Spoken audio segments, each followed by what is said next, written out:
तिकडे जालना जिल्ह्यात गेल्या 4 दिवसांपासून पेट्रोल आणि डिझेलची टंचाई आणि त्यामुळे खरीप हंगामाच्या तोंडावर शेतकरी मोठ्या अडचणीत सापडलेत। मशागतीच्या कामांसाठी डिझेल मिळावं म्हणून जिल्ह्यातील बहुतांश पेट्रोल पंपांवर शेतकऱ्यांना गेल्या 3 दिवसांपासून रांगा लावाव्या लागतात आणि अशातच जिल्हाधिकारी आमिषा मित्तल यांनी आदेश जारी करत कॅन, बाटली किंवा अनधिकृत कंटेनरमध्ये पेट्रोल डिझेल विक्री करायला बंदी घातली आहे। जिल्ह्यातील सर्व नागरिकांना मी आवाहन करते की आपल्याकडे पेट्रोल आणि डिझेलची कमतरता काही ठिकाणी भासत आहे आणि याच्यामध्ये बरेच लोक असे आहेत जे ब्लॅक मार्केटिंग करत आहे। असे प्रकरण आमच्या समोर येत आहे। काही लोक कॅन आणि बॉटलमध्ये पेट्रोल डिझेल घेऊन जातात आणि मग ते पुढे विकतात। अशी काही जे प्रकरण आहे ते पूर्णपणे इलिगल आहेत आणि याच्यावरती कठोर कारवाई केली जाणार आहे। मी सर्व नागरिकांना आवाहन करते की आपण काळजी घेऊन पेट्रोल आणि डिझेलचा वापर करा। तर इंधन टंचाईची समस्या निर्माण झाली आहे। जालन्यामध्ये इंधन टंचाईचा नागरिकांना फटका बसतोय, शेतकऱ्यांना फटका बसतोय। तर या संदर्भात लोकांच्या काय प्रतिक्रिया आल्यात आपण पाहूयात।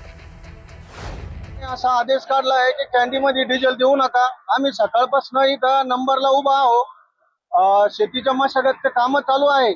ट्रॅक्टरला आवरेज असतं 2 ते 3 किलोमीटरचं। आता 25 किलोमीटर पासून आम्ही ट्रॅक्टर डिझेलला घेऊन आलेलो आहे। सकाळपासून इथं लाईनला आहे। आता शेतात जाईपर्यंत परत अर्ध डिझेल याच्यातलं संपून जाणार। तिथं अर्ध डिझेल मध्ये काम केलं की उद्या परत सकाळी इथं नंबरला लागायचं आहे। हे पूर्ण धोरण चुकीचं आहे। शेतकऱ्यांसाठी कॅन्डीमध्ये डिझेल देणं आवश्यक आहे। दादा, मी 2 वाजल्यापासून इथं आहे। मी पंपावर आलो, ते जीआर लावलं आहे। कलेक्टर मॅडमचं जीआर आला, काऊन आला हे जीआर? आता 20 किलोमीटर ट्रॅक्टर उभं आहे, नागर चालू आहे, शेणखत टाकणं चालू आहे वावरात। कसं ट्रॅक्टर आणणार आहे इथं? आता 15 लिटर डिझेल टाकलं जायला लागत, कसं डिझेल टाकणं लागत? 1 ते 2 हजार तर डिझेल देऊ राहिले। 2 हजार मध्ये काय होणार आहे तुम्ही सांगा। तिकडे नंदुरबारमध्ये सुद्धा पेट्रोल आणि डिझेलच्या तुटवड्याची समस्या आजही कायम असल्याचं चित्र दिसून येत आहे। गेल्या काही दिवसांपासून जिल्ह्यात अनेक पेट्रोल पंपांवर इंधन उपलब्ध नसल्याचे फलक लावण्यात आले। अपुरा इंधन पुरवठा, त्यामुळे शेतकरी, भाजीपाला वाहतूक करणारे आणि सर्वसामान्य नागरिक यांना मोठ्या अडचणींचा सामना करावा लागतोय आणि विशेषतः शेती आणि वाहतूक क्षेत्रावर याचा मोठा परिणाम होताना दिसतोय। इंधन कंपन्यांकडून आवश्यक तेवढा पुरवठा होत नाहीये आणि त्यामुळे ही परिस्थिती निर्माण झाल्याचं सांगितलं जात आहे। त्यामुळे जिल्ह्यातला इंधन टंचाई आणखी किती दिवस कायम राहणार असा प्रश्न आता नागरिकांकडून विचारला जातोय। वाशिम जिल्ह्यात सुद्धा डिझेल टंचाई अजून सुद्धा कायम आहे। रात्री उशिरापर्यंत शेतकऱ्यांनी रांगा लावल्याचं पाहायला मिळत आहे। डिझेल वितरणात पंप चालकांकडून भेदभाव केला जात असल्याचा आरोप शेतकऱ्यांकडून होतोय।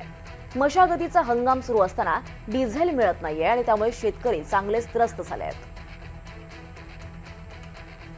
आणि इथं काय झालं सर माहिती आहे का, जे ओळखीचे आले इथं त्यांना फुल द्यायले 20-20 हजार, 25-25 हजार आणि कास्तकाराला म्हणतात तुम्हाला 2 हजाराचं देऊ, 3 हजाराचं देऊ, बरं तिथं पण देत नाहीत आणि त्याला 30-30 हजाराचं डिझेल देतात।